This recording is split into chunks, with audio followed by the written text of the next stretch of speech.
Srimad Bhagavatam, 5th canto, chapter 17, the descent of the river Ganges, text 3.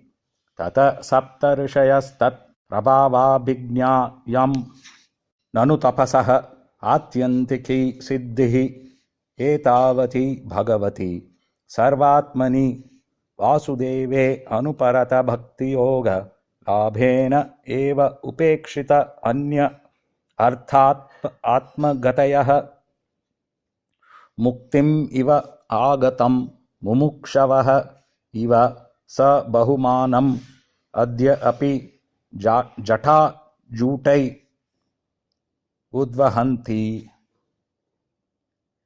The 7 great sages, Marichi, Vasishta, Atri, and so on, reside on planets beneath Dhruvaloka. Well aware of the influence of the water of the Ganges, to this day they keep Ganges water on the tufts of hair on their heads. They have concluded that this is the ultimate wealth, the perfection of all austerities, and the best means of prosecuting transcendental life.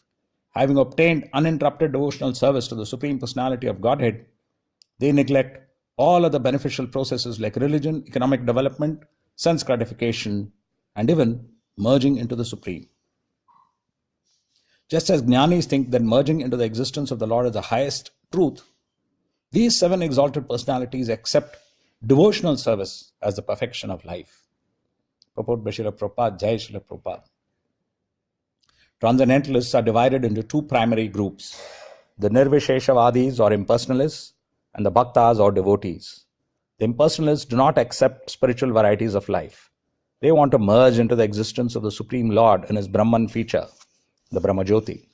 The devotees, however, desire to take part in the transcendental activities of the Supreme Lord. In the upper planetary system, the topmost planet is Dhruvaloka, and beneath Dhruvaloka are the 7 planets occupied by the great sages, beginning with Marichi, Vasishtha, and Atri. All these sages regard devotional service as the highest perfection of life. Therefore, they all carry the holy water of the Ganges on their heads. This verse proves that for one who has achieved the platform of pure devotional service, nothing else is important, even so-called liberation, Kaivalya. Srila Sridhara Swami states that only by achieving pure devotional service of the Lord can one give up all other engagements as insignificant. Prabodhananda Saraswati confirms his statements as follows: Kaivalyam narakayatre tridasha pur akasha pushpayate durdantendriya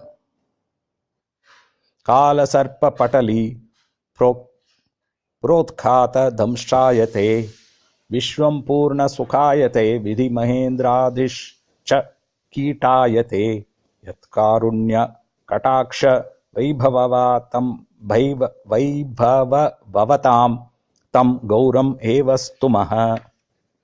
Sri Chaitanya Mahaprabhu has perfectly enunciated and broadcast the process of Bhakti Yoga. Consequently, for one who has taken shelter at the lotus feet of Sri Chaitanya Mahaprabhu, the highest perfection of the Mayavadis, Kaivalya, of becoming one with the Supreme, is considered hellish, to say nothing of the Karmi's aspiration to be promoted to the heavenly planets.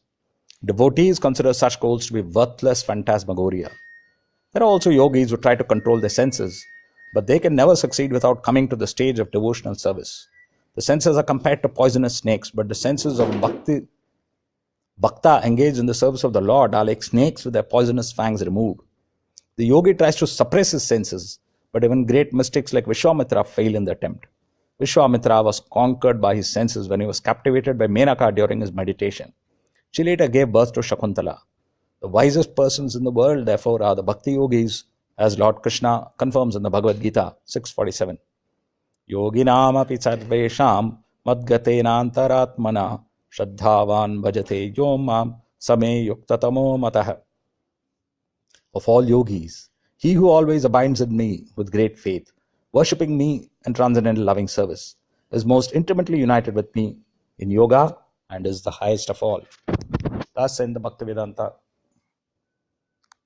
Swami translation and purports of the 5th canto, chapter 17, the descent of the river Ganges, text 3.